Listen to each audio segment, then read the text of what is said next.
Hey everyone, I'm Jacob Winograd. I'm the host of the Biblical Anarchy podcast here at the Libertarian Christian Institute, and I'm live here with you in the green room. This is, I believe, our third live stream of the week. Been a pretty jam-packed week. We're always here Monday nights, and I will, of course, be back here Monday night, as I said on the last stream, with the great Dave DeCamp from antiwar.com, and we'll be getting into more of what's going on with Iran and all of that. So that's a very super important conversation live stream. Make sure that you are subscribed to the channel if you are not already, and hit that notification bell so you get alerts about our upcoming shows.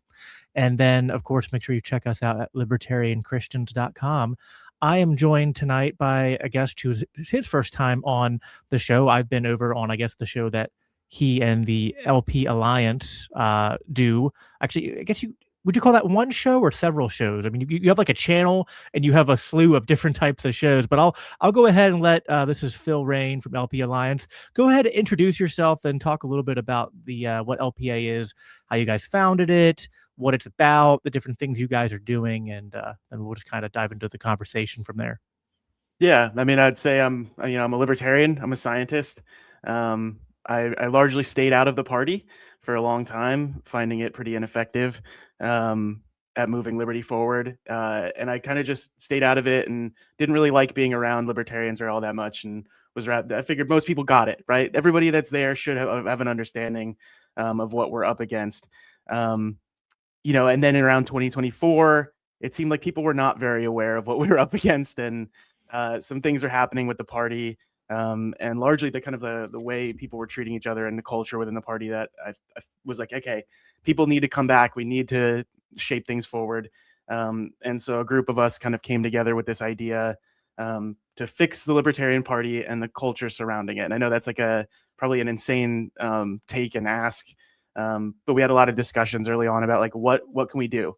Can we ask for changes? Can we do a slate? Can we do this? And we kind of came around the idea that we really just need to have solidarity among the different versions of libertarian, learn how to communicate with one another, particularly if most of our principles are all the same, might have a slight deviation here or there. But people just stop being able to talk to one another. And so our big push was, can we get these conversations going? Can we change kind of the structure of the party? Can we get it to work for everybody? And so those are some of the ideas that we're bouncing around. We're pretty open to having most people there. As you know, Jacob, you've been there. We've had private conversations, I think, that have been, even though we might disagree on quite a bit, I think they're pretty amenable. And so we try to project that out and say, hey, this is what we're trying to do. We're trying to get people active. And I think the realization is just that the world is so authoritarian right now, that like, if you're not looking around going, well, you can easily see the slide to just complete technocratic totalitarianism rising. If that is not enough to get you to kind of drop some of these smaller things, I don't know what will. But we're hoping that enough people will be able to do that. We can start communicating and finding ways to make the party kind of work for everybody. And so there's competing ideas even inside of LPA for that. Like, we don't have any demands of our members to be like, you have to believe this or that, Yeah. A quick tangent, you just kind of briefly glossed over, like, I'm a scientist. Like, you might be the smartest person to be on my show. I mean, you're into some pretty heavy, like, stuff in terms of, your scientific career. And like, I mean, you study like particles and stuff, right? I mean, I'm going off memory here. Yeah. I studied nanomaterials. So like my dissertation was focusing on nanomaterials and how they can be used to kind of manipulate biomolecules. And so like, there's applications for like gene therapies and cancer treatments and things like that were kind of the focus of what my dissertation was on. But it was really a fundamental physics at the nanoscale that I was looking at. But I would not say I'm necessarily as smart as people always say that when I'm like, oh yeah, it's analytical chemistry that I was in. And I'm like, no, it's just persistence. It's just saying, okay, I'm just going to keep trying to learn at this thing and keep trying to understand it. And I'm pretty sure you've had people that are plenty more smart than myself. Yeah, I consider myself a science enthusiast. So like I study enough about different fields just to kind of like get to the point where I go, wow, there's so much here I don't know. And I can now just sort of like, to someone who's done no research, I can kind of sound a little smart. And to someone who's an expert, I can be like, hey, I know, enough to distinguish myself from maybe like a layman, but that's about it. So well, I would say that's how it is in graduate school. Like, you're like, I know everything, and then you're like, oh my god, I know nothing. And then I hit a valley, and then eventually you build up. Like, I know something, but there's like that classic statement of like, as your circle of knowledge gets bigger, so does the circumference of what you don't know. Right. So you start asking more questions and realizing you don't have kind of all the answers. Yeah. So obviously, and you guys fairly early on, I guess, had me on your show, and we kind of talked about some of the background on this. I mean, I guess it's weird to talk about myself in this context, but I guess I'm in this weird spot where I actually think the important, and this can almost go both ways. I feel like my importance in the history of the LP over the last 6 years or so with the Mises Caucus, the takeover, all the kind of drama and infighting that's taken place. I feel like sometimes people overstate my importance in it, but of course, maybe that's just me trying to give myself more of an out now that things haven't gone as well. So, I can kind of maybe see why people could say that's a cop out. I don't want to say I did nothing, but I just see. I'm sure you've seen it. There's this meme that gets shared around when people talk about libertarians who supported Trump, and it's Yeah. got Angela, it's got Heiss, it's got Dave Smith, it's got being libertarian, it's got Rechtenwald, and then it's got me. And I'm just like, okay, like I wasn't even at the national convention. First of all, I was not on the LNC. It was like I had like of anyone on that list. It's like I mean, I guess the only reason I'm there is because I made a public endorsement of Trump. But it's not like I pulled any of the strings. It wasn't my, Anyway, just all that to say, I guess though, just to own it to somewhat, like I was a state organizer here in PA. I was really driven to the Mises Caucus because, kind of like what you said at the beginning, I saw the LP as useless. And so then when there was a caucus that was like Ron Paul style libertarians, and they're like, hey, we want to come in and kind of get away from this sort of like cliche. We're here to run candidates to just win elections and get liberty in our lifetime. And we're fiscally conservative and socially liberal and just really uninspiring stuff. And uh, I know there's people who joined the party through the Gary Johnson, Bill Weld campaign, and I don't like to just dump on Gary Johnson like everyone else does.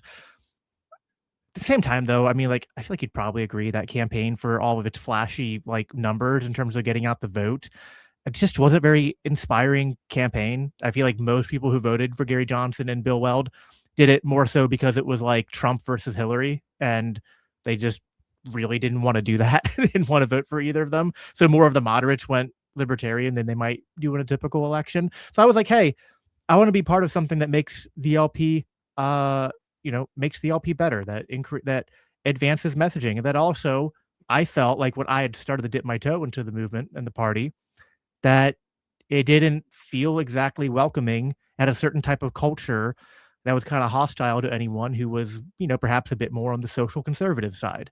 Um, and so I guess I'd be curious, like, what do you think about that in terms of like a lot of the first movers and joiners of the Mises Caucus felt like the party had drifted too much to like a monoculture, maybe in the more progressive side of things. Do you think that was, I mean, I don't know if you're in a position to have much of an opinion on that, but like, what do you think about that, just from your perspective, even though you weren't involved? Do you think that's a fair thing for people to have been feeling like there needed to be a culture change, to feel like the party had been ineffective and there needed to be some kind of radical shakeup and not just let's keep doing things the same way we always did?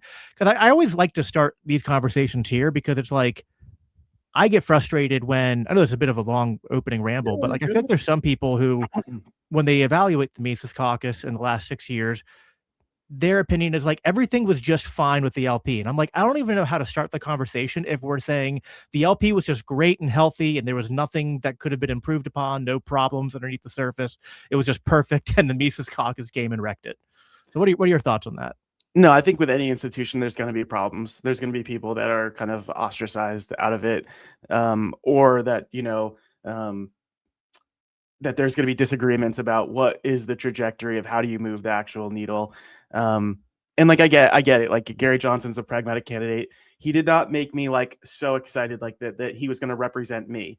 But I did look at it as like, hey, any conversation away from the duopoly opens the door for like more radical libertarian ideas to come through. that being said, like I said, it wasn't something super inspiring to me. It also wasn't something super noxious to me. Like, I know some people were like, this is like heresy that he's up there representing it. I looked at it as like, I don't think a lot of people are, at the position necessarily to accept my version of libertarian, kind of extremely radical version of libertarianism. And so I'm okay if somebody's like a little bit more pragmatic and if it gets more eyes onto some of the stuff. I probably should start by saying that like my opinions don't represent LPA in totality. So I'm going to speak just from myself in this case. But I will agree that yes, there was probably some cultural issue, but I think the problem is that instead of it becoming like we need to shift a place where like all people are welcome, it became like it's going to move drastically to a culturally conservative paleo strategy, which meant that like even the existence of more progressive leaning libertarians socially would basically feel uncomfortable or unwelcome, in many cases even threatened kind of away from the party. And I look at that and I'm like, man, this is like a failure. Like, why are we letting cultural things do this? The point of libertarianism is that like culture will exist naturally. It is something you go into voluntarily, you exist with, you build, and we don't want government to do it. And and so each person can have their cultural preferences, and that should be welcome in Libertarian Party in theory. I don't know enough about, I think, the way things went back then. I obviously have an outside perspective of it. I've heard rumors that like originally the Mises Caucus started out without being a reference to culture, and then at some point like another plank was added that it was going to be, you have to have it as a culture component as well. And maybe was always the plan, was to try to kind of paleo convert from the Republican Party into pulling the constitutionalists. I don't know. But I know that if you don't leave any room for one side of a culture and you say we're taking over the party, and then you basically say screw all those donors when they were people that actually cared about moving the needle, maybe just they had a different cultural opinion. That's where I kind of go like, I think it went wrong. And it's the reason why like I think our strategy of saying like, look, it doesn't really matter where you are culturally. If you're going to fight for everybody's liberty, whether it's somebody you disagree with culturally or not, then it should be there. And I'll give an example. The last LPPA, Libertarian Party of Pennsylvania, convention, there was discussions of like, well, we can't promote this culture, because it's a specific topic and we only want to talk principles. But then it talks about like in the bylaws about religion and protecting religion. And it's like, well, now you're being very specific here, but you're not allowed to be kind of specific here. And so it was if it's going to be neutral, like everything has to be neutral, first principles only, no buzzwords for anything. And it seemed like it was still lopsided, although the original document for the bylaws, I think, was, but then the body kind of shifted it more again towards a certain culture. So I would be fine with a like completely culturally neutral party, and then allow the candidates to kind of be the different competing cultural visions for the party. Yeah, I have mixed feelings on this, even going back to when I joined the caucus. And I will say, so one of the when I haven't checked the platform, or sorry, the platform in a hot minute. I know that there was originally a platform related to identity politics, and I think also one based on culture that basically, but they were basically saying that like while we're against identity politics defined as like using the state to lobby for certain privileged rights, or something like that, for certain certain groups, of people, just kind of because of basic libertarian ideas that like the only rights are property rights, individual rights. There's no like this group has different rights than that group of rights, and we didn't even want to like we I guess that was done because it was sort of like back then the culture war was really big, and there was just this idea that like we wanted to detach ourselves from that, not have any messaging that kind of diluted that fundamental libertarian idea that it's individual rights all the way down. And so we want to be very careful about, even if there are like, because obviously in history there's groups that have been discriminated against, but it's like, so that's bad. But what you need to do there is just like you say, it's wrong to discriminate against groups because it's like, there's individuals, and you shouldn't discriminate against individuals because of group identity. So it's just trying to be consistent on rejecting any kind of identitarian politics was the foundation. And then saying this kind of 80-20 rule, which was that, like, we didn't have an immigration plank, we didn't have an abortion plank. And it was just like, we don't care kind of where you stand on a lot of issues. If you come and just affirm these kind of like 5 basic things that we agree on, then you can be on the team. And I do think that was practiced early on, and I do think that you're correct that I don't think anything was formally changed. I just think the culture within the caucus changed over time, just from my perspective. There was always some who were not tolerant, though, of a different culture, and it was funny. I remember, people might be surprised to hear this, but like back, man, this must have been like 2021, maybe. I'm guessing here, but it was early on, and I was a moderator in the Facebook page at the time, and it was Pride Month, and someone I know made a Mises Caucus logo with like just like the rainbow pride colors.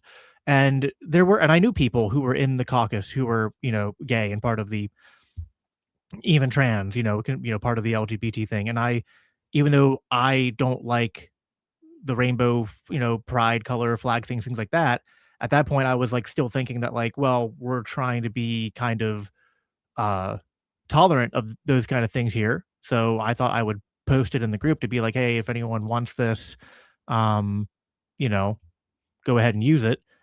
And that caused like a huge, like, I mean, giant fiasco, like just tons of people pissed off about it, which was the first time I realized that the caucus did skew a lot more towards one culture and against another one than I had uh, previously and anticipated. And my stance on that also should be worth clarifying. I don't have a problem with like LPA or a caucus using pride logos or having a strong cultural message that like they connect to liberty, because that's kind of my whole shtick, right? Like biblical anarchy, Libertarian Christian Institute. I'm like, Yep.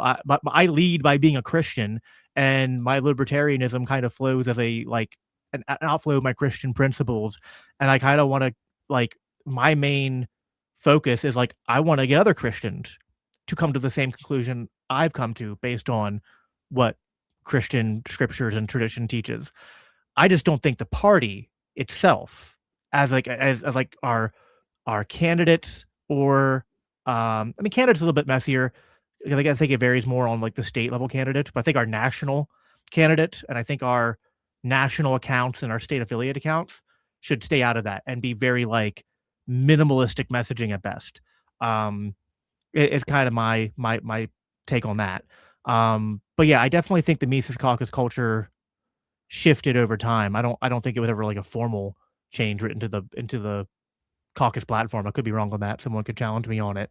Um, I will say though, like, this is maybe where we can dive into it more. Like, I think there's a certain way to be a social progressive that's good, and a certain way to be a social progressive that's toxic. And that goes for being a conservative too, by the way. I think there's a certain way to be a social conservative that's productive and okay and healthy, and a way to do it that's toxic. And the more and again, I might be biased here. I might have been like, because of my affiliation with the caucus, maybe there's some kind of uh toxic pull, right? Like I was pulling from a sort of like, the data was skewed, but it seemed like a lot of the types of social progressives I encountered in the party, who were hostile towards us, were being progressives in a way that I thought was antithetical to liberty. So over time, it kind of felt like, well, maybe we do have to kind of have this correction in the culture because it's skewed too far uh,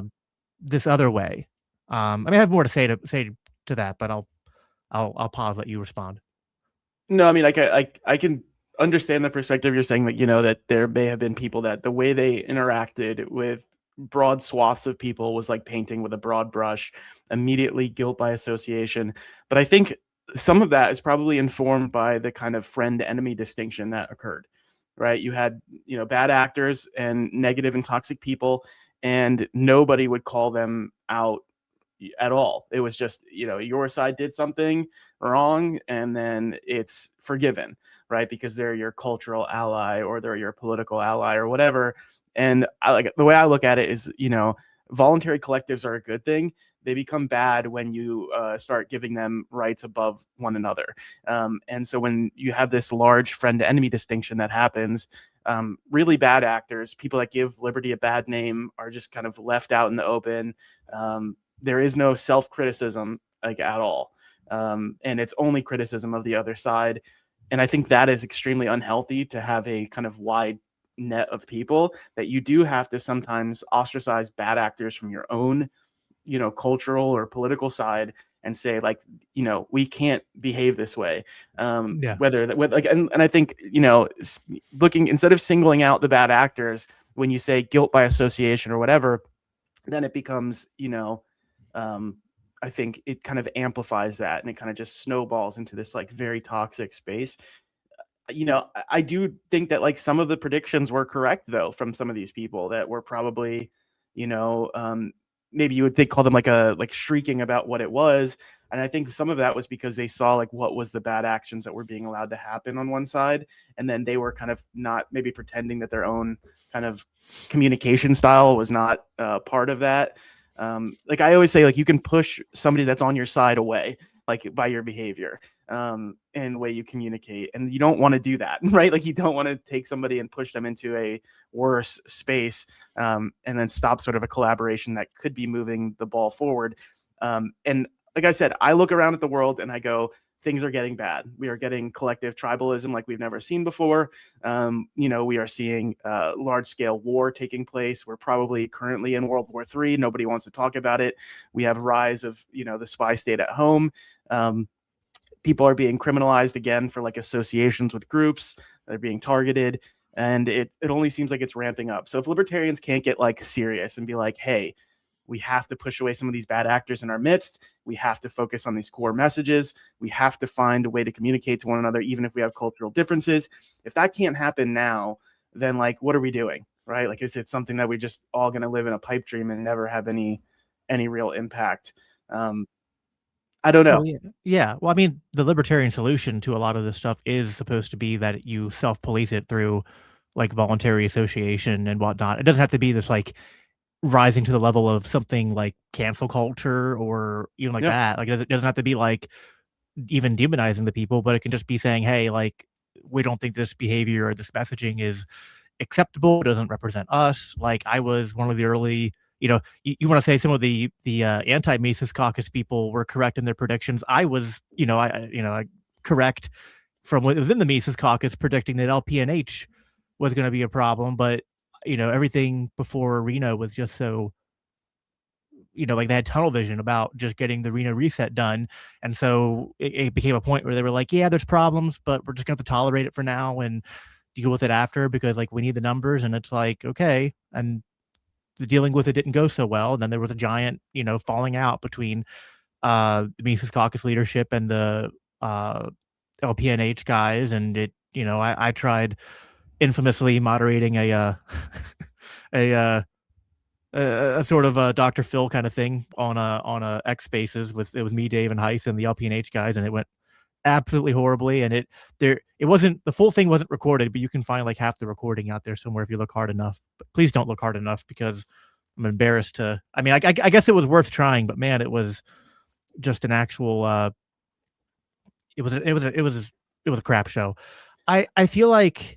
Can I comment on that though for a second? Yeah, sure. Go ahead. I think there's this, and currently, Kaufman had been on recently on the, the Mises Caucus podcast, within the last week.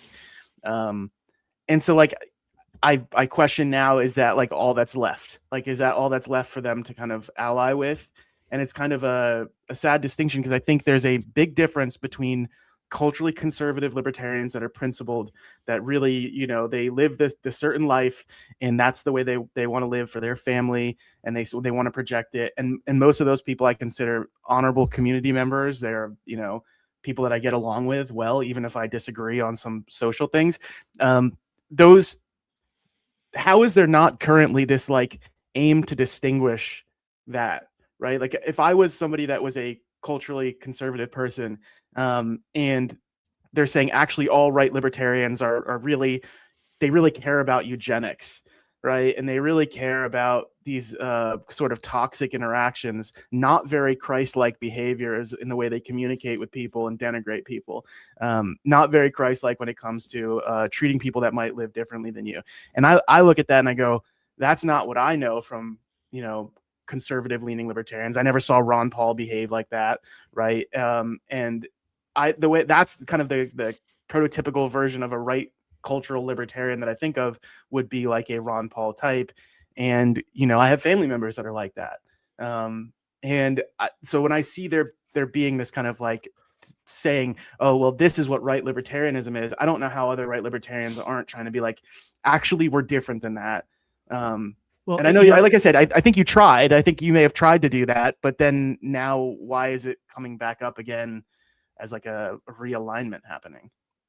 Yeah, no, I mean, that was one of my major frustrations with the Mises Caucus and why I left caucus leadership in my state as an organizer, and kind of being active probably like late 23, and then made a post about it like early 24. And one of the things that drew me away was the whole LPNH thing. I was just like at some point, it's like, and you know what sucks is that earlier iterations of LPNH I thought were fixable, where I was like, hey, I'm really down with some, at least like having one state affiliate kind of experiment with like this sort of like shit posting really edgy stuff. If you keep it to like you're actually just cyberbullying the government and Yeah. not being a racist like POS, like like literally my only problems are invoking Holocaust references and telling black people to go back to Africa. Like, can we just like cut that stuff out that is completely useless and garbage? And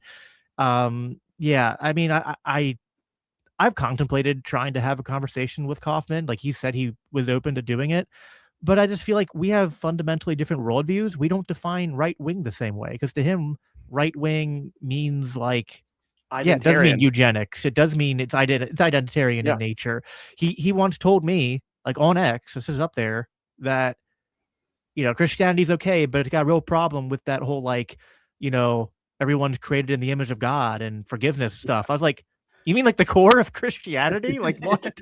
Like I was like, I just don't know. I don't know where to go with that when someone is just operating on, and it would, the fact that he's now the chair of LPNH, which is just hey, for all you guys complaining about Ben, it's like Ben was kind of the the last attempt at avoiding a Jeremy Kauffman chairmanship. So there you go. I mean, he was kind of stuck as an empty suit, though, right? Like any decision that he was trying to make to temper that behavior, obviously he could be outvoted by the people that was around him. So I think what I look at it is like maybe Ben could have been better if he had a actually supportive board around him. Maybe he could have shifted the culture and just make it, because I think there is like a edgy libertarian message that can be had that probably would speak to me more about revolting against the government. Like that I will, I will admit that like during the era before all the takeover and all that, like it wasn't some messaging that was like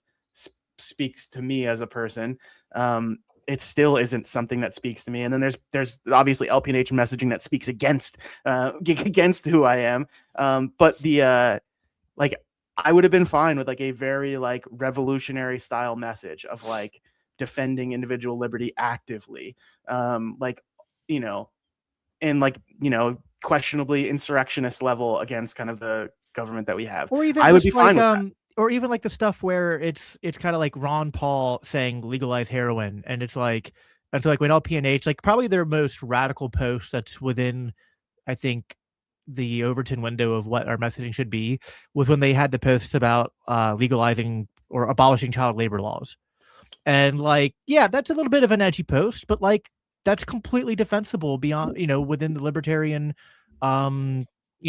legal theory and philosophy and understanding economics and talking, opening that up to get people get a little bit outraged and they're paying attention. And then you're like, well, here's why we don't need child labor laws. Here's why we don't need minimum wage laws. And, just open up that conversation. Like that stuff is fine. Even like, probably the outer edge is the Meghan McCain post, But even then, I'm like, listen, I get why some people find that in bad taste. But at least then it's like you're just being an edgelord when it comes to being anti-war and anti like authoritarians and the pundits who are, trying to go like I get it. There's something a little bit frustrating about seeing people like just kind of like, oh, um, we're gonna let these people live normal lives with no social consequences after they advocate for like, you know, Mass millions of murder of people and mass Iraqis. murder Yeah. across the world. And I Yeah. get wanting to invoke some kind of social cost on that, which is what that sort of thing was invoked to do. And so it's like, listen, we can have a debate about that, but I'm just not going to lose sleep over that as much as I am the other stuff, which does paint us in a bad way, which does put an albatross uh, around our neck. So it's, definitely like if the Mises Caucus idea was that there was, again, I think this is why I said it. I think there's types of progressive messaging and messengers and libertarians that went away that I don't think the party should go in. But to act like that doesn't happen on the right, I think you got to gatekeep both. I think that there are people who want to, uh, like I don't know, like just to guess, I guess to get into an example of the left wing one. I'm not saying there's a bunch of people doing this, but um,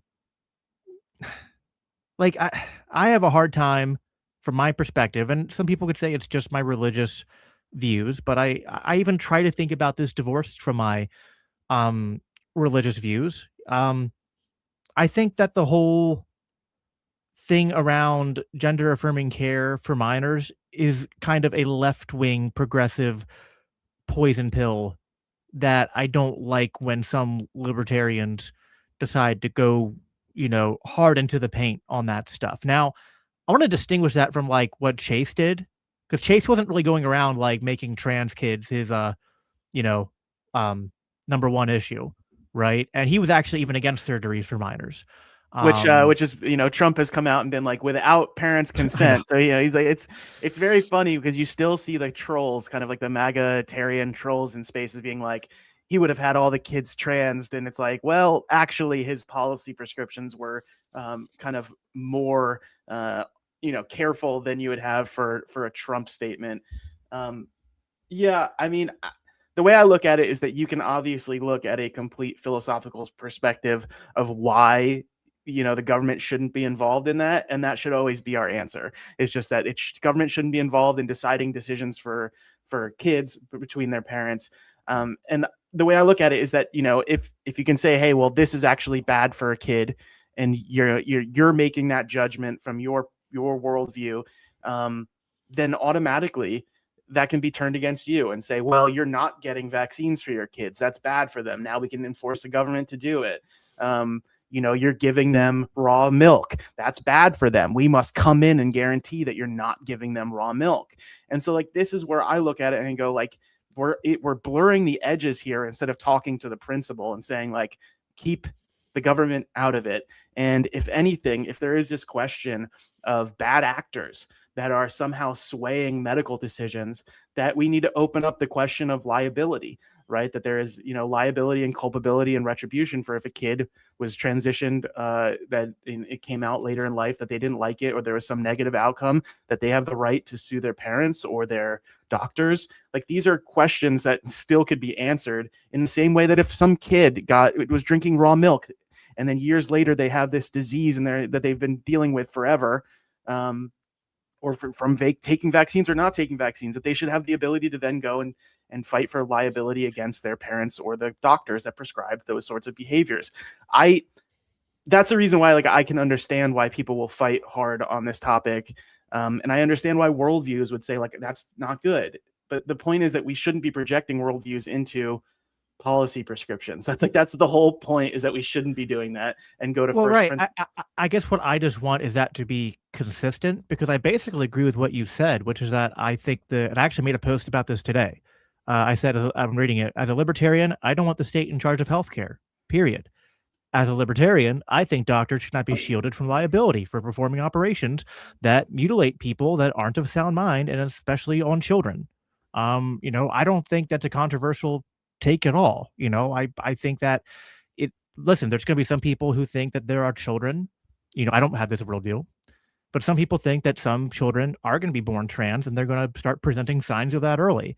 And it's like, okay, but I still think you got to like I think the right thing to do, not that I would legislate this, but the right thing to do is to let that child develop normally, go through puberty, enter adulthood, and then when they're in a position where they can make more of a decision based on informed consent, developing closer to maturity for their bodies, I think that's more appropriate. I don't think that even parents, like parents should have like a guardianship, like a sort of duty of care for their children.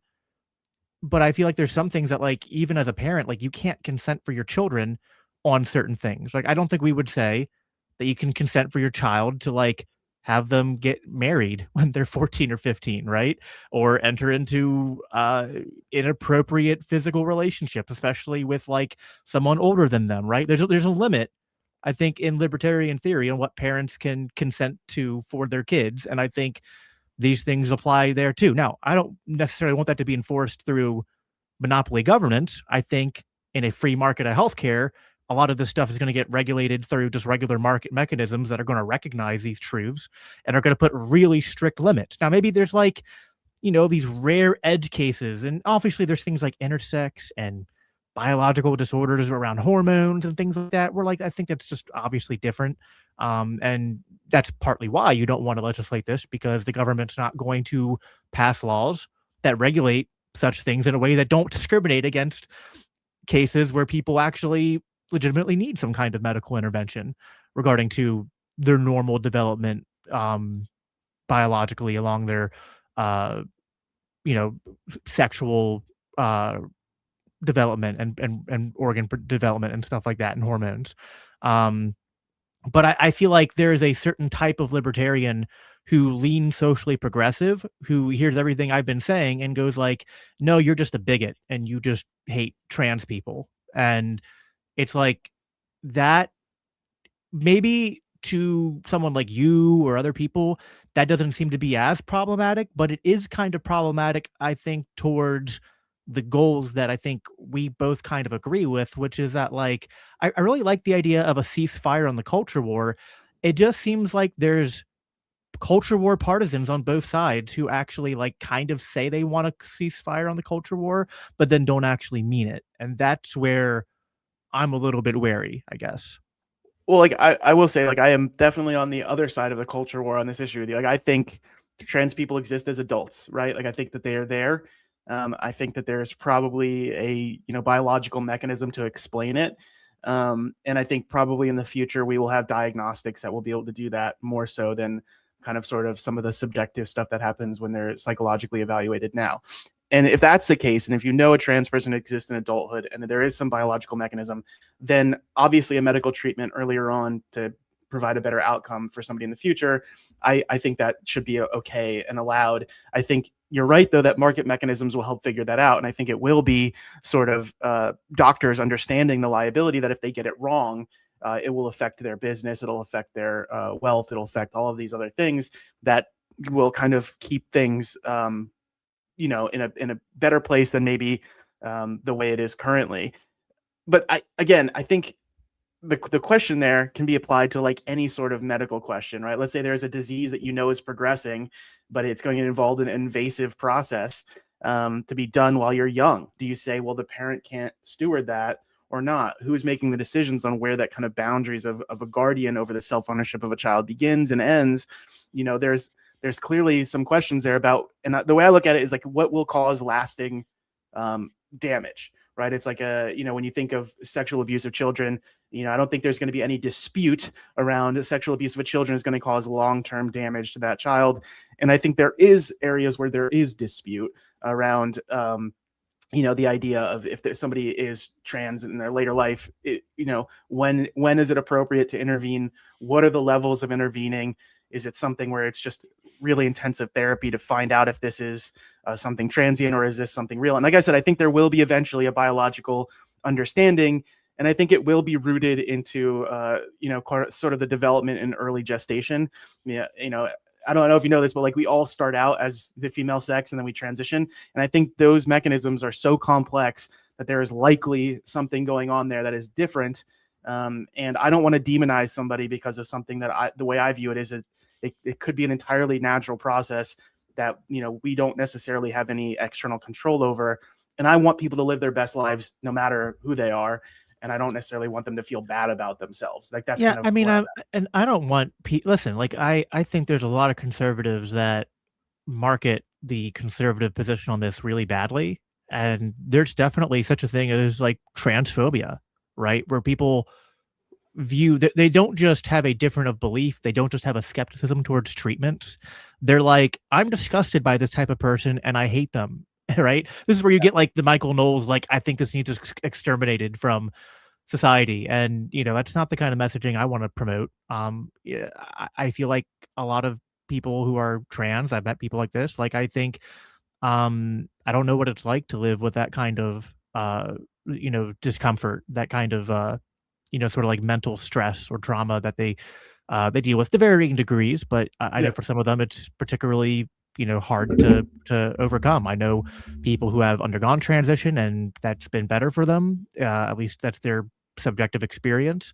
I know people who have transitioned and did it for a year or two and then detransitioned, and that was better for them. And I think there's actually something to say about like for adults, especially, this is what, I still think it's kind of hard to justify this for children, but that's maybe a side debate for another time. But I feel like for adults, it's almost like you have to allow that freedom because for some people, um, like I know for some people, they would have never figured out like the journey was kind of like them figuring these things out.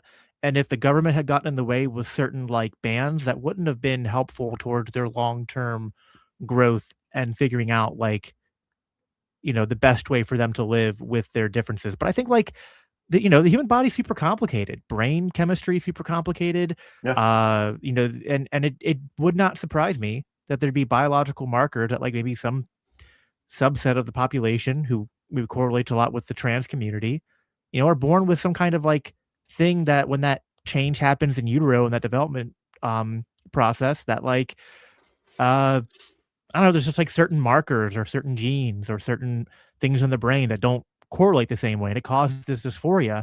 I think where a lot of conservatives like myself land on this issue is just a skepticism towards medical intervention as being pushed as this sort of like the the first option, right? And I tend to think, I guess I'm more of like a natural treatment person. I'm actually kind of like um very wary about the healthcare industry. COVID only made my skepticism worse. I'm probably more in the I'm not like ideologically anti-vax, but I'm kind of one of the people that's like, I don't think I don't know. I think there's some people that are like vaccines save the world, and there's other people that are like vaccines will kill you. And I'm kind of like, I think vaccines work. I don't think that they are as necessary as modern science tries to push and tell us, as this kind of like religious fervor. But yeah, I think just on the trans issue, like I just I wonder, like I think this about my own mental, like I have depression. I have diagnosed depression and ADHD. I had a bunch of medical stuff pushed on me and none of that worked. Turned out that like changes in diet and counseling, certain supplements, that was better for me. Now, I know I'm kind of like projecting my own experience out on a whole group of people with a different set of problems, but what I guess I want to get you know, your perspective on this is like why is someone like myself who is approaching this with a skepticism, who's like not trying to be hateful? There's a whole bunch of progressives, and there's not just statist progressives, it's libertarian progressives who just seem very intolerant towards someone with my point of view, who say like, no, you have to believe exactly what we believe about trans people and what's best for them. Even if you're like tolerating them in a legal sense, that's not enough. You have to think that, like you have to use their pronouns, and I do use pronouns out of respect, but it's like, and you have to believe it. Like you have to believe if this person says, I was born a biological male, but now I identify as a girl. It's like I have to actually believe that and affirm that. Um, even if, even if I don't actually agree and affirm it in my own, belief system, right? And it's not about like hating them. For me, it's like I'm just not convinced that this is the best way to deal with this problem of, I think you would agree. I think it's a convergence of mental health and you know, physiology that we don't really understand yet. Yeah, I don't know. I don't know. I don't think it's kind of really shown yet. I know that there are some brain scan studies that show that there's a difference. I don't know if that would be considered a like mental health disorder or if it's just a difference, right? It's a chemical difference that happens. Um, I guess the question is like, what would you define as a normal person? I think people dealing with depression is still a normal human phenomenon, and I think the stigmatization of it is bad. And so I think the same thing when somebody is different, making it this kind of big problem is not good. I don't think it helps people that are dealing with it at all. Now, I think the reason why you'll have maybe progressive libertarians coming after you is that there's this fear that if the government is cracking down on the expression of people, that you will not be an ally in the defense of those people. And like the way I look at it is, I am not Christian. I'm pretty anti-establishment religion, in general. I've seen some negative side effects of the unquestioned authority that is given to religious leaders. And so, but I will, if there is a government action against any of the religions, even ones that I think are like kind of out there and crazy, I would be there defending them and standing up for it. And I think the question and the worry is, Even would you do the same? Scientologists? No. Yeah, well, I mean, there's limits here, okay? No, but seriously, like I look at it as, I think that's the main thing, is that if the kind of statement that's coming out of right libertarianism, kind of unchecked from like LPNH types or some of these other toxic types, is that like you're not a human if you do this, or that you're not valuable, or that you're a freak that must be ostracized from society. No, Yeah. I know that that's not you, but I'm saying that if that's the image that they imagine as right libertarianism, and then the question comes is there's government action kind of going against trans people, then like, are you going to be an ally in that fight for them and their ability to express themselves? I think that's the main distinction. Do you have a funny comment or something? protect everyone except Mormons. Hey, listen, man. Listen, I have great Mormon friends. I know this is a little bit of a provocative joke, but I always say like Mormonism is my favorite Christian fan fiction. Okay, like I just find it highly entertaining. Now, listen, I think that's fair. Like, there's definitely right or self-identified right-wing libertarians who are not allies in that fight against infringements on LGBT rights, but are actively hostile and like cheering on government crackdowns on that stuff. And I've, like people can go search my timeline, like back when there was a shooting and it was said that the trans person was the shooter, and after the Charlie Kirk shooting when they said, oh, it was related to transgender, like there's been this big push over the last year or two to say like, we need to classify transgenderism as a mental illness and then take away the rights to own guns. And I have been just like screaming at the top of my lungs, no, like that is the, absolute horrible idea. And, now sometimes I'm saying, listen, like I'll make multiple defenses of it. Like one defense is just the pragmatic, like, hey, Christians, we believe we have a relationship with a guy who we say, lived 2,000 years ago and died and rose again. Now he lives in our heart. So like, like be careful about saying the government can label something as a mental illness and take your rights away. You might not like where that goes. The other thing just being that like a right's only a right if everyone has it, and it's just like, just because someone is, it's a really slippery slope too, to be like, because someone takes medications or because someone lives differently than you or identifies a certain way, like it's just a complete non-starter. Also like the whole like pre-crime thing, just like you haven't committed anything, but because, so yeah, it's just, absolutely. And I've lost followers for that. So like I do see the problem. It just it does. And listen, there are people on my side of the aisle who I think just think that everyone who's not a right-wing libertarian is just some like unhinged like anarcho-commie tanky or something, right? I mean, it's just like, so I'm not saying there's not a equal, like there's a problem, which this is why I wanted to have you on, because it's like I feel like these kind of conversations need to happen where it's just kind of like there are, hopefully, I want to be hopeful about this. Hopefully there are actually a lot more right-wing ish libertarians like me out there, and there's also a lot of more, of the progressive leaning libertarians out there who like if we just realize that like we're not these other like worst iterations, then we could probably work together a lot more effectively. But I think there is this probably fear from both ways that it's just like, because like as um, everything granted that there's definitely been bad action and bad actors from I guess quote unquote my side of the aisle. You've seen that there's definitely been bad actors and bad actions, um, from the other side towards towards people like me. And I don't know, maybe some of that was just because of the Mises Caucus stuff, but at the same time, I mean, with the stuff that happened to me, it definitely wasn't just the Mises Caucus stuff. It was the like people found out my view on transgenderism and then made threats against my family associated with that. So I mean, um, Well, I think so yeah. there's an era probably where there was a lot more lack of nuance. I think there's probably been maybe a shift away from that now. I think there should be nuance in these conversations. Like I said in the beginning, there should not be painting with broad brushes.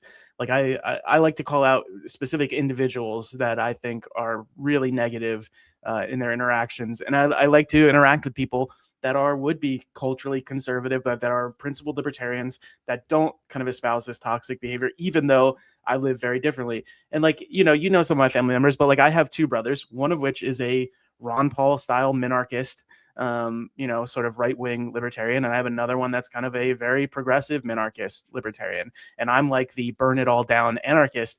And so like there's this, but we all get along. And I think we would be able to interact kind of in good faith with one another. And I think I kind of want to see that happen within the party.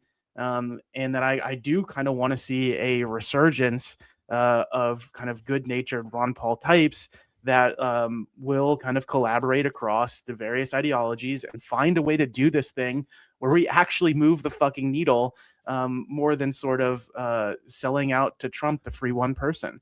No, 100%. And I think, yeah, I guess, and listen, I kind of even hate these days to talk about some of these issues, like the whole trans kid thing, because like I also recognize that, like, sorry, I'm saying like a lot. Some in the comments are making fun of me for how much I say like, whatever. But it's just my own particular, I could go a bunch instead. So the I don't want to talk about these issues as much these days because I recognize that these are I think they're real issues, but I think that there's definitely a concentrated effort by the media and by politicians on certain sides of the aisle to blow them up as a yeah, way to make us just way more uh antagonized at each other, so we're fighting each other over these more obscure issues while we're all drowning in debt, while we're taxed to death to fund the wars that are killing brown people overseas, all the libertarian memery thrown in there. So I don't want to, I don't want to fall victim to that. I know you think that that was kind of the motivating factor behind why a lot of people voted for Trump. Maybe it was sort of like background, like, considerations. I don't know that it was like the primary thing that motivated some people to vote for Trump. But it's definitely something I think people are falling victim to more and more. And I want us to move away from that. But I'm also in this position where I'll just admit it's tough for me because I guess my perspective, and I have my own biases, I'm sure, and my own blind spots, but I'm sure there's this equal fear on both sides, and I'm just afraid that the whole let's have a ceasefire on the culture war and not fight it will end up, with the LP suddenly promoting a bunch of things in the opposite direction, and then I have to kind of figure out how to do that and worry that I'm not going to be able to do my own thing without having people come after me for doing it. And I feel like this is something where we agree, even though we're on different sides of this, because it's a tricky balance. You don't want to be like a useful idiot for the state and fall into the culture war. But I'm sure we both agree that culture is sort of connected to liberty, and having a positive culture versus a negative culture is one of those ingredients that goes towards creating a free society and a vibrant libertarian movement. So I think we agree on that premise. We might disagree on which cultures are better than other ones, though, and that does make it makes it it makes it harder, even if we have the same impulse and we want to be like, you know common allies in our fight for sort of the same political ends. But it's like, do you have space to promote the culture that you think is more conducive to liberty? And do I have the space to do it, or are those going to butt heads? And that is something that I'm still trying to work out if there's a solution to that. If we can operate on the same team in the same space, yet promote different cultures and not have that be something that leads to friction and conflict. You get what I'm saying? Yeah, I think some of it is communicating with one another in kind of a, some of the original ideas we had for the Libertarian Party was that we wanted to have a multi-caucus based board. We do not want monocaucus. We want more distributed decision making that allows people to form a consensus, even if it's hard fought consensus, even if it makes us, maybe not hitting everybody's wants, but if we can find a way to have real consensus around things, that would be good, right? And that it doesn't become an enemy if you don't win on one thing versus another with the way something happened. But it's like, hey, we're trying to figure this thing out in good faith. That would be ideal. But I understand it that there's like this question of like, how do we allow for some vastly different ideas? The way I'll say is this, right? Like I believe in the idea of voluntary DEI, that we should be uplifting communities that are hurt. I don't believe it should be based on race or things like that, but I think that there are communities across the country that have been downtrodden by both state action and social behaviors. And I think that libertarians should be voluntarily going to those scenarios and trying to uplift communities. And I think it's how we should be better neighbors, etc.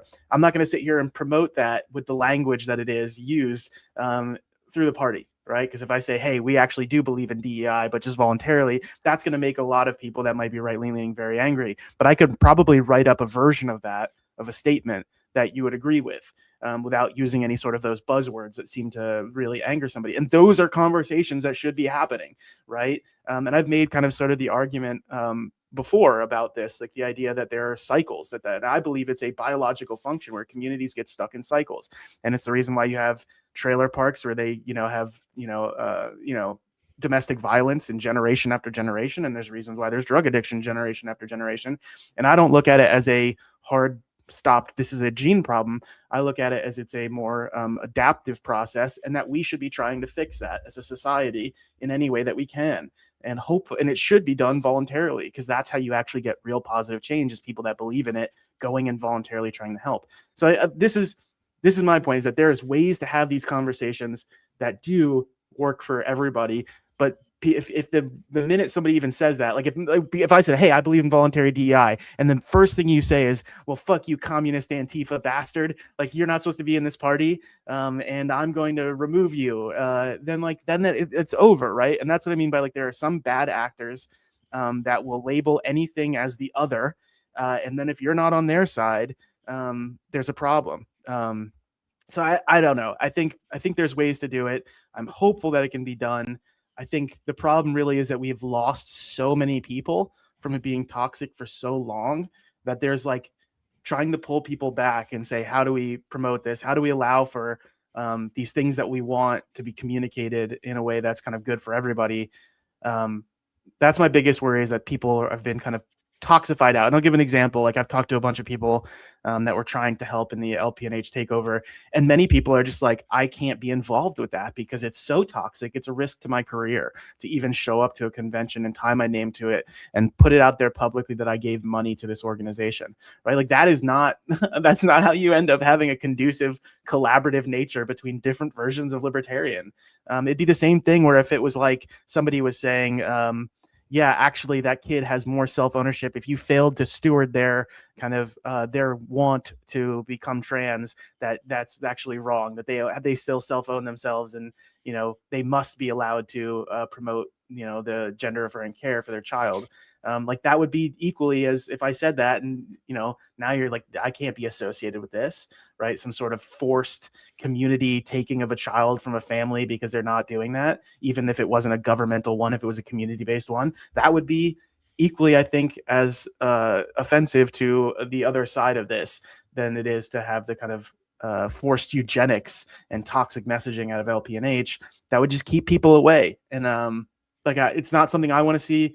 And hopefully people can wake up to this and say the only way it's going to get better is if enough people are willing to risk that, show up to the conventions, make the changes. Because I don't see Jeremy ever acting in good faith. I just don't. I think I think his whole purpose is to shift things a certain way, and I think it affects all libertarians, but I think it really gives a negative light to a lot of right libertarians that then causes more division between this kind of socially progressive and conservative. Well, beyond just Jeremy's, harmful, toxic beliefs, his ideas about Libertarian Party, like activism and how to use the party, are completely antithetical to like any vision of the party because he's kind of like anti-party. He thinks that the LP should like basically like he he has such a New Hampshire focused idea of how to do politics that it's all flowing towards like the other 49 states are doomed, and so everyone just needs to move to New Hampshire, and we need to just sort of like, and listen, there's something to he's doing a very like sort of bastardized version of the Isaiah's job, gather the remnant idea, which is that you message so hardcore that you're going to offend a bunch of people and they're going to fall away, and then what you're left with is like the really hardcore people that are going to be down for the fight. And there's something to that in some fashion, but like the way he's doing it is it's not attracting the right type of libertarian, I guess. But even that, like, then I feel like even when we go after Jeremy in New Hampshire, then I feel like, okay, but now are we just falling back into this sort of pattern again? Because I don't.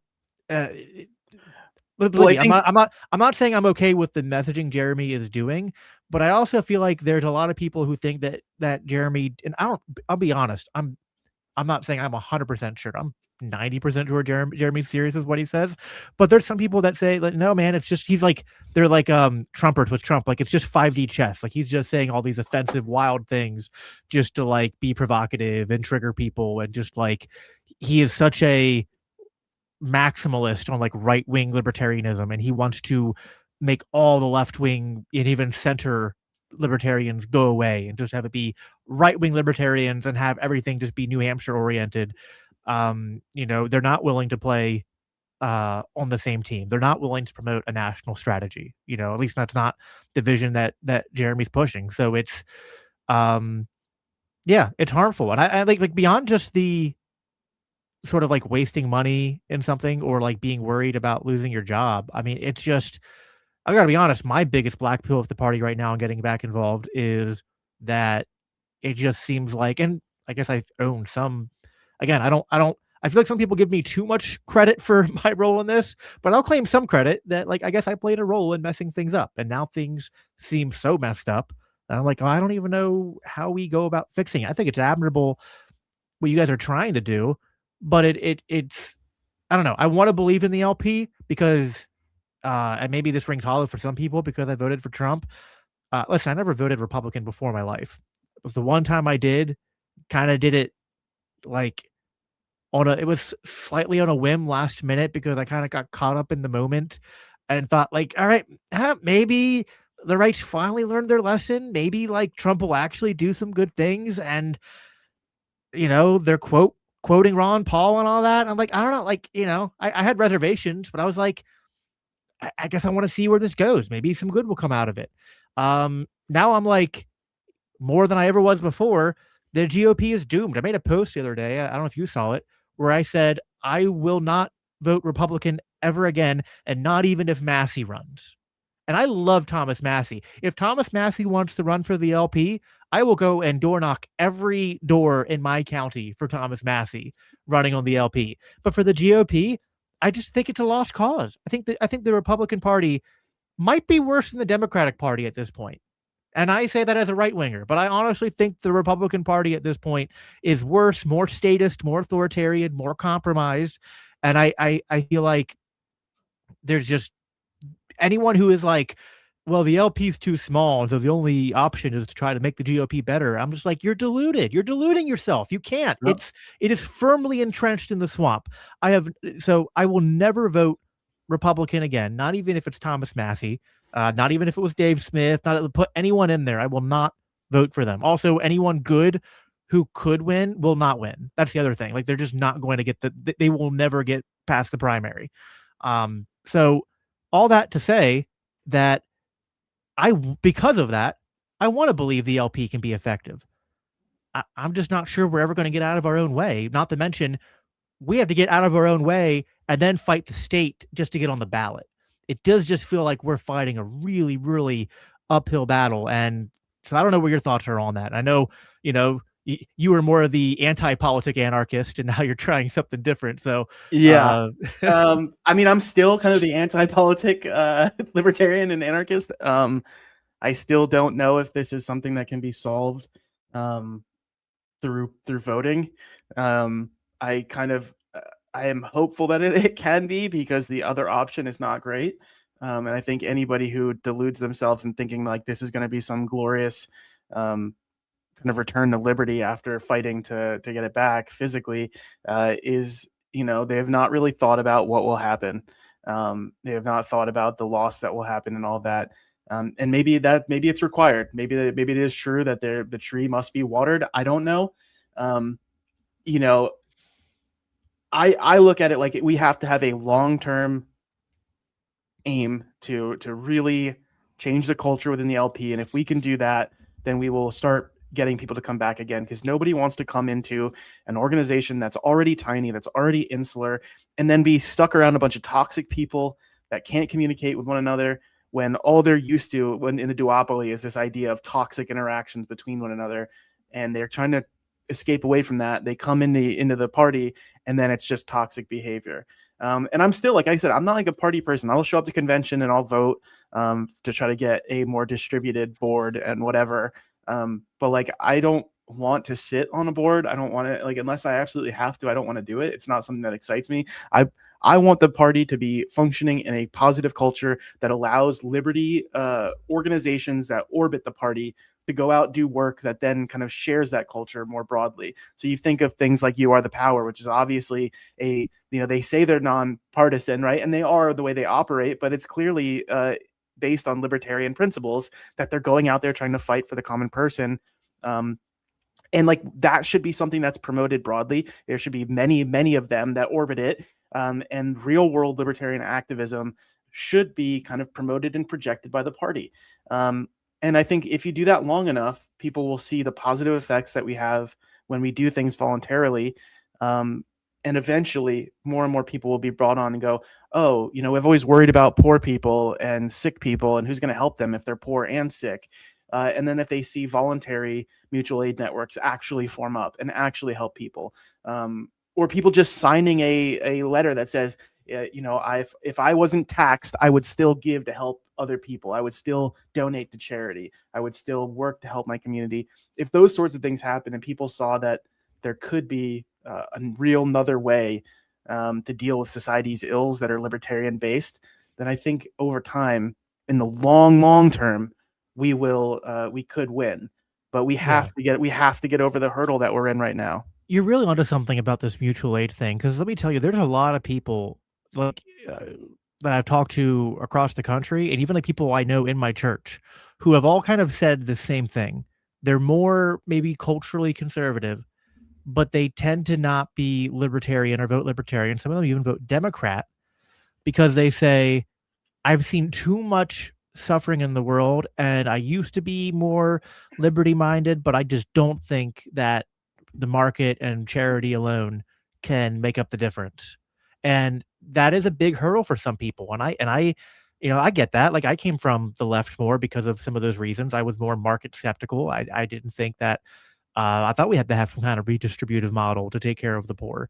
And I think that although I wish we could just convince everyone through a sound explanation of Austrian economics as to why that won't work, why there's diminishing returns on that stuff, why it's, I mean, at this point, it's also like, I want the people who are covering up the Epstein files to give money to the poor. It's another kind of, weird cognitive dissonance thing to get over. Can you take care of the kids if you're bombing kids? Like, is that like a thing that you can do? Yeah. Right, exactly. But beyond that, I think we need to have more proof of concept, especially attached to the libertarian movement. And I'd also want that, I want Christians in the church to step up and do that more too. But yeah, I think the more we do that, and we have organizations like You Are the Power who are helping people like that, I think that's an amazing mechanism to advocate for liberty. And if the LP can be like the central hub where like all these different things kind of come together under some kind of political banner that runs a candidate once every 4 years, I do see some long-term potential there. But yeah, we just kind of have to get out of our own way. A couple super chats from Philip that are, I guess, relevant to what we were saying. He said, "I'm biased. Larry Sharp is good on the culture wars." And he said, "This is the year to focus on 50 state access."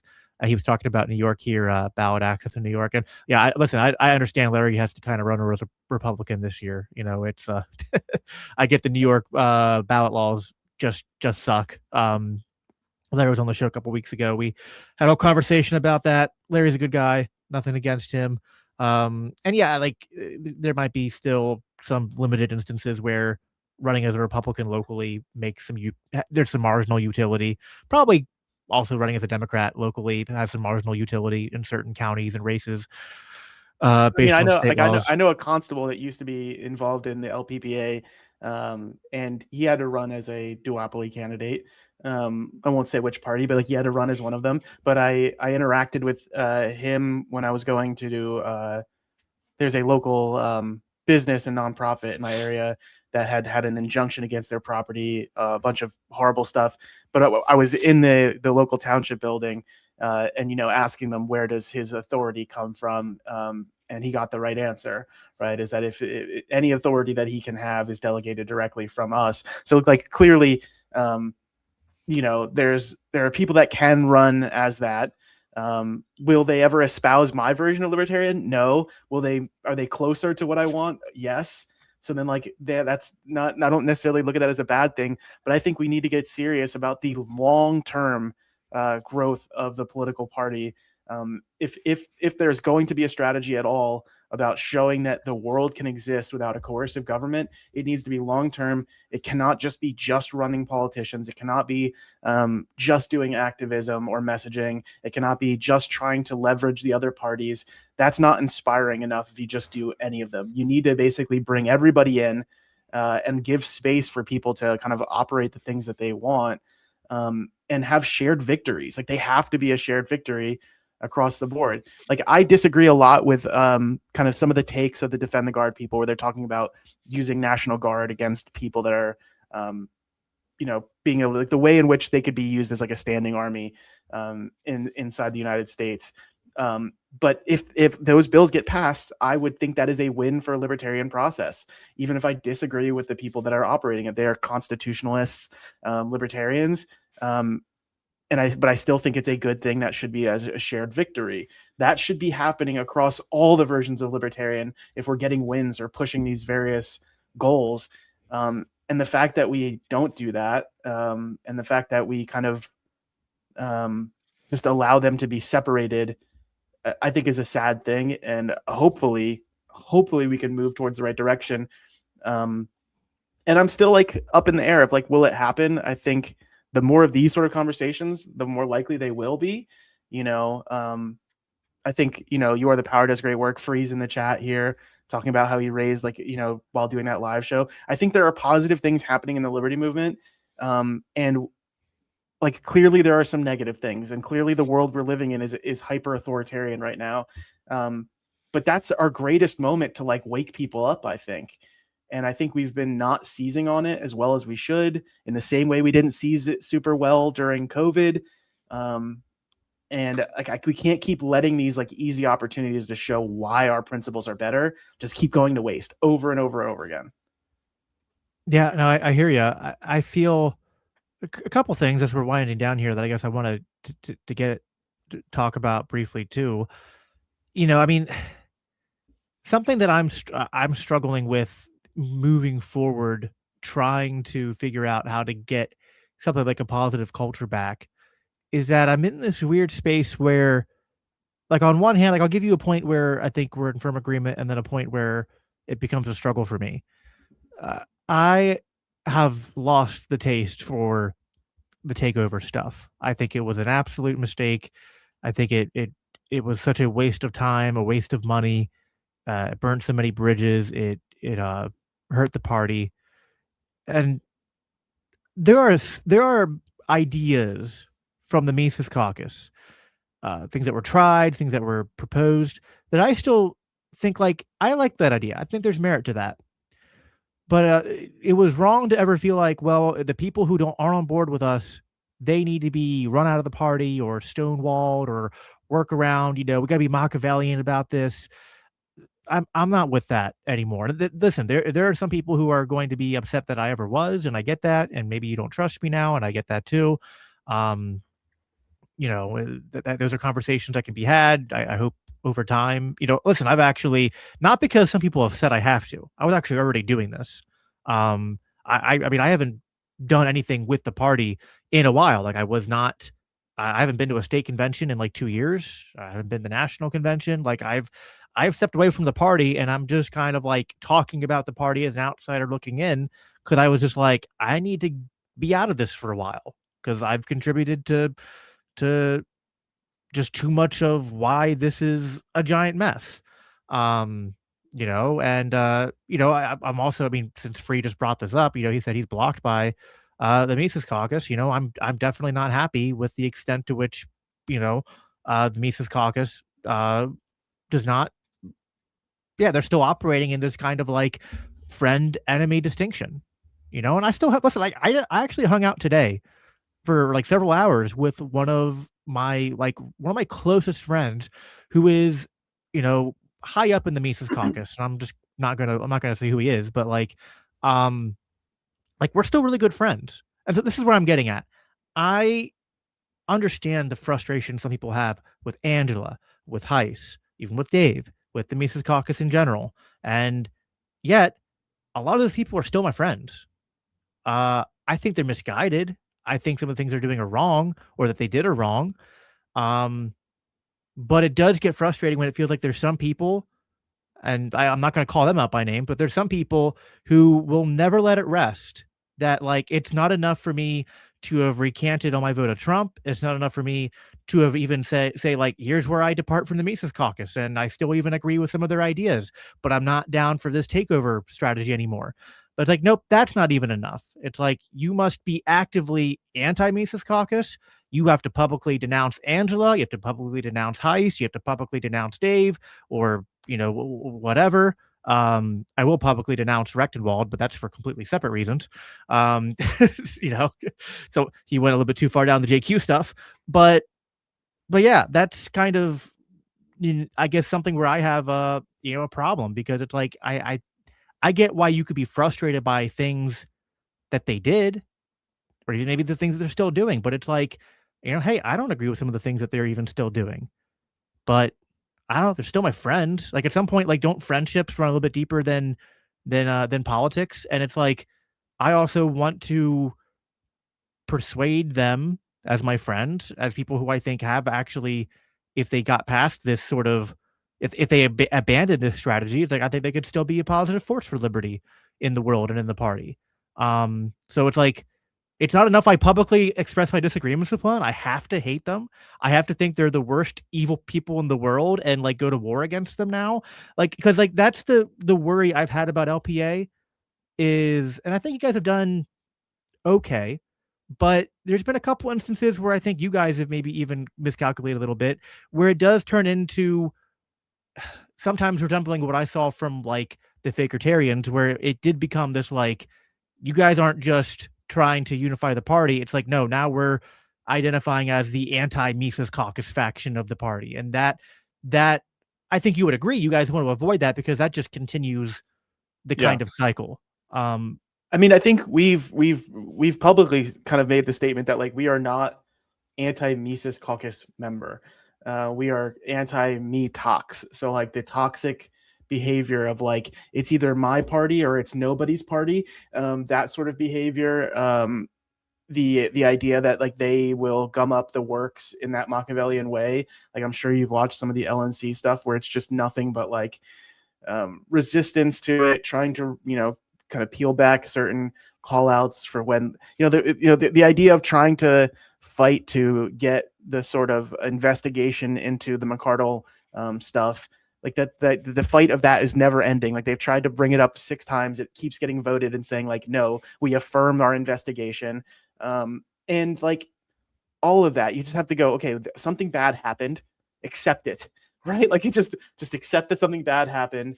And like, the way I think of it is like, they did a disservice by putting McCardle as the chair, right? Like, I think that did the whole caucus a disservice, because like now it's like, it's not only saying we have a friend enemy distinction, it's like we don't even give a shit about it at all, and we're going to put this person that we know is going to be hyper polarizing into the control of this caucus. And even if the caucus does some good things, like now it's going to be tainted by that, which would obviously, I think, for members that still believe in some parts of the strategy or whatever, it's going to make it pretty bad, right? Like, you're going to have people that are hyper polarized because they have years of like a trauma response of like this party that they helped build maybe for decades, No, basically listen, collapsing, you know? I totally get that. And listen, say what you want about the whole JFC and the whole freedom calls and all that. I Yeah. don't want to relitigate that stuff other than to say that I do think mistakes were made. I think bylaws were broken. Yeah. And Angela knows that I think she and Austin didn't do things correctly there. See, but that Now I even think that statement alone, like, you are able to do that, and I think largely because you have kind of gotten out of this idea that you need to be an ideological lockstep. And I think that's the problem, is that there are still some people that feel they need to be an ideological lockstep. And I just don't think that that's something that promotes collaboration.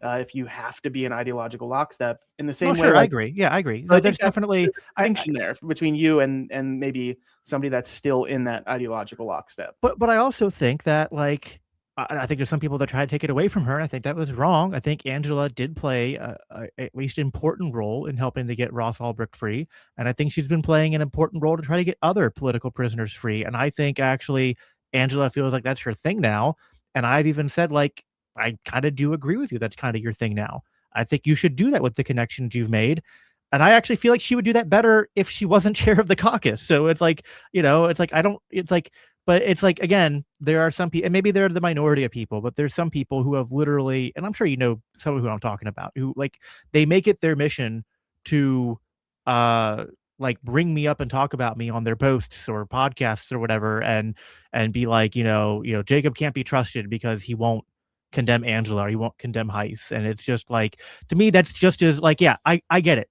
There's a some But people could you call it a did cult, like, you did condemn them, though. Like, you already said, like, I don't like what they did. but that's That not is, condemn like, I have said I disagree. I think that certain actions they did were wrong. That's different than condemning a person and being like, "This person is horrible and my enemy now, and I have to." yeah. Like, I think people are complicated. I think that there are people who can have they can even think that their hearts are in the right place, they're doing the right thing, and they can simultaneously be doing some things that I think are really good and oriented in a way that I want to support. And I also think that they can have blind spots and make mistakes and not realize that they've made mistakes, right? And have cognitive dissonance or rationalizations. And it's like, and that's where I stand on a lot of the people who are still in the caucus. And I do think there is a toxic problem of like this. You feel like you have to toe the caucus line, right? And you're not allowed to deviate. I butted head with leadership a lot. They never kicked me out for it. They kicked some others out for it, and they block people for it. I'm not condoning any of that. I think that's done nothing but hurt them and hurt the party. But there's this equal opposite thing where it's like now the thing is like, well, it's not enough for you to disagree with the caucus if you're not going to reflexively on command condemn these people and condemn the caucus. Like, I'm not saying you're doing that, but Yeah. there's people who are like, uh, I guess at least within the LPA orbit, who still kind of like expect that kind of thing. And that makes it frustrating to move forward as well, because then it's like, I'm like, my message to both sides, if there's two sides you want to put it, just for simplicity's sake, is like, I'm not playing this game. I'm not playing the game of getting in and condemning people. I will take actions. If you say, do you agree with this action? Nope, I don't agree with that action. Do you agree with this platform change? No, I don't agree with that platform change. Right? That's the way I operate and do things, because I think that's the best way to move forward towards a culture where you move away from infighting and towards the things we agree on, which is you do things through consensus building and through uh, building relationships and dialoguing and workshopping things. But we're never going to get out of that if we just trade, you know, one faction dominating and hating on half of the party for, you know, that just being a never ending seesaw. Well, I think the distinction is, first off, like, obviously LPA, we don't have any demands of our people. We have people that believe vastly different things. I get into arguments with, you know, Kyle and Amanda on stuff all the time, but like, we're like, hey, we're still working towards the same goal. Let's keep doing it. We can't help it that Kyle's wrong all the time. Well, yes, I mean, that's true. It's true, and he does every tech thing both extremely well. And then when it, you know, sometimes it'll go wrong, and then I get to blame it on him, even though he does a million fucking things in the background that never go wrong. But I think the question becomes like this: like, some of our initial kind of discussions was, we want all these different factions to be represented, but that the people that are coming in under those different factions have to have a certain buy-in, and that buy-in is the idea that, like, we all should be welcome. And so if one version or caucus is representing it as still that, no, that's not the way it is, and if they still stick to this strategy of it's only us that must do this, everyone else is wrong, then you hurt that. You hurt the ability of forming that, right? Like, and I think that's the problem, is that if you're still promoting this idea of, like, we must have an echo chamber, we must block out everybody else, we must do this, then it becomes hard to say, like, hey, you're also involved in this. Whereas I look at it like, hey, if there's some individual that's still involved, or like some of the original strategy, like, come and talk. But this idea of, we are going to be the ones that operate this, and we're going to have this monocaucus rule, because that's what we want to do, then it's hard for them to interface in sort of our vision of the party, where there is multiple kind of ideologies and factions working together in good faith. It's hard to believe that if your entire organizational strategy is one of dominating and taking over, that you are going to play the game with us, or our ideas. Let's all talk there. Do you see how there's a reason why I think there's still some pressure there, is because some of the, you know, biggest struggles currently in the party seem to be like a gumming up the works, because they are not the ones operating the entirety of the party anymore. And so that's where I would leave it, is that, like, if that went away, I think a lot of the kind of counter response from maybe some members in LPA, maybe some outside of it, would go away. But maybe I'm being naive in that, but that's kind of my perspective.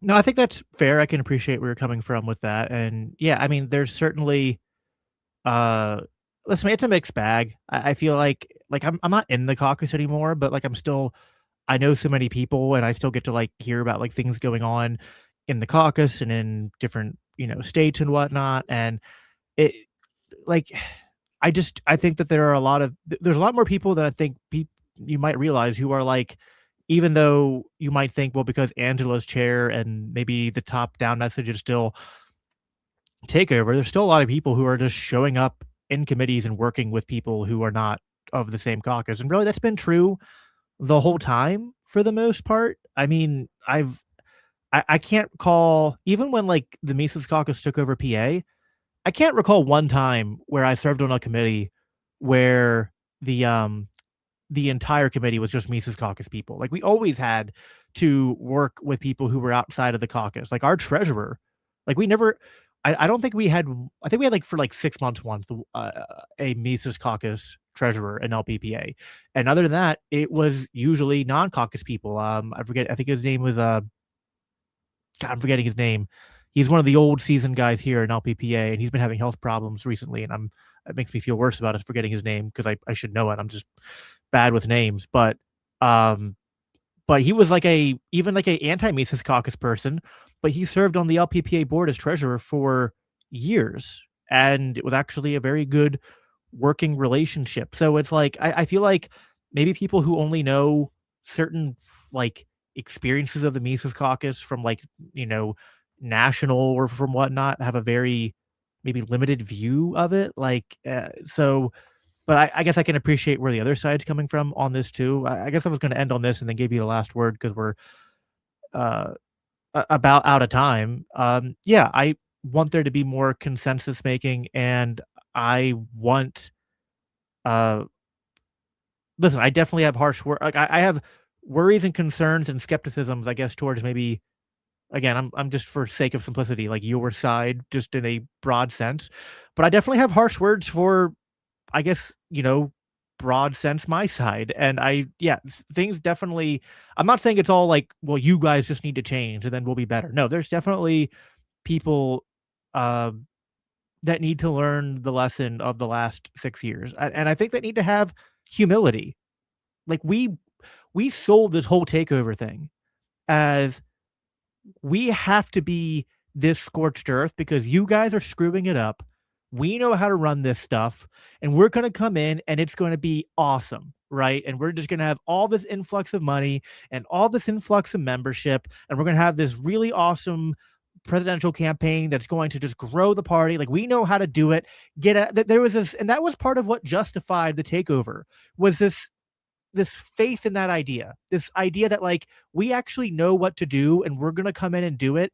And like if you guys are going to be on our way, then we just have to brute force you out of the way and you'll just forgive us later because we'll be doing so awesome.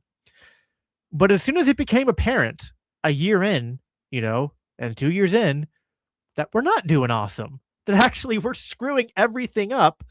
Yeah. Well, you know, you got to have humility. At some point, you got to admit you were wrong. And there are, I think, too many people on the Mises Caucus side who aren't willing to do that self-reflect and realize that, like, nope, we got it wrong. We actually didn't know what we were doing. We actually made the party worse. And that is definitely something that more people on the Mises Caucus side need to actually reckon with for things to move forward. And I do hope that happens. So any closing words, Phil? Anything you want to plug before we hop off? Yeah, I would say, like, you can find us on Twitter at LP_allies. You can check out our website, lpalliance.com. We also run a media journal called the Torch.media. We are trying to do things, kind of outside of the party, but also inside of the party, because we look at this as really both the party structure problems, but also the culture, and trying to show that we're doing things right. That it is not just like we're going to, our vision is going to magically make things better. We don't necessarily think that, right? We think that it's still going to be a struggle to make things better. And if you want to help in that process, get involved. We probably will, we've been largely completely non-hierarchical. So if you want to do something, if you have a project that you are interested in the libertarian space, if you have a paper or a philosophical question you want to discuss, you can reach out to us, and we will publish your work as long as it's not written by AI. And Amanda will edit it. But I think if we can do that, and if we can kind of set a cultural standard, that things can get better. And I hope that, like, this conversation today, and I hope that my interactions with you prior, Jacob, has shown that, like, I am not maybe this version of person that you've been kind of alluding to, where, like, I'm making some sort of cultural demand of you to work together. I hope that that's showing there, even if some members that are associated with us are dealing with much harder problems. Like, I think in Michigan, you might be right that there's going to be a long fought battle if there. anyone has an excuse to be a little bit jaded, it's Michigan. Yeah, so that's my point, is that, like, those people are, like, they are going to be a very specific way. And so if those members, like, give some slack there, and maybe things can eventually kind of equal out between the two sides there. If the other side came with the ideology of it is not just us, that we can fix it, that it does take all versions of libertarian to really move the needle, then I think there's a bright future for the party ahead of us. Yeah, well said. I couldn't say it better. Joseph Briggs, $50 super chat. Thank you very much for that. Sorry I missed this live. Looking forward to watching the video. Great that you did this. Yeah, listen, we need more of this. I wish I'd been doing more of this all along, but like all we can do, like, at some point, I think there's a sunk cost fallacy, right? And I think sometimes, there's probably some people that just feel like they're so dug in on doing things a certain way and they have to keep doing it. But I don't know. I just feel like at some point, like, you need to eat the humble pie, and then you need to just be like, we don't have to keep doing this, right? And I desperately want the Mises Caucus to actually come to the table and be a positive force for the movement because there is good work they do. Like, I think the decentralized revolution idea and the emphasis on the 10th Amendment strategy to run candidates at the local level and do like nullification to concentrate on sheriff and mayor and city council. Like, there's stuff there that was like part of the original strategy that I do think is like that should always be part of the conversation going forward of like a comprehensive, complete Libertarian Party strategy and Libertarian movement strategy, you know? So it's like I think we need that. We need the best version of Ron Paul libertarians, and we need the best version of all the other libertarians to come to the table and figure this stuff out. We live under like the most totalitarian government in human history. And yeah, I mean, Phil, you've been great with me, you know, both in public and behind the scenes, and that's really refreshing. And it's like for any differences we have, you're not my enemy. You know, the state is our enemy. And I'm tired of, I will say, like, even for there's people out there who I still consider friends, but we're going to butt heads if they continue to say that I need to make people like you my enemy more than Donald Trump. That's going to be a problem for me. I'm not going to operate in that fashion. So appreciate you coming on. Appreciate you all in the chat. It's a very lively chat. Appreciate all of you guys. Again, I'll be back here again Monday with Dave DeCamp. Make sure you don't miss that show. Talk about what's going on in Iran. And yeah, as I always conclude by saying, live at peace. Take care, guys.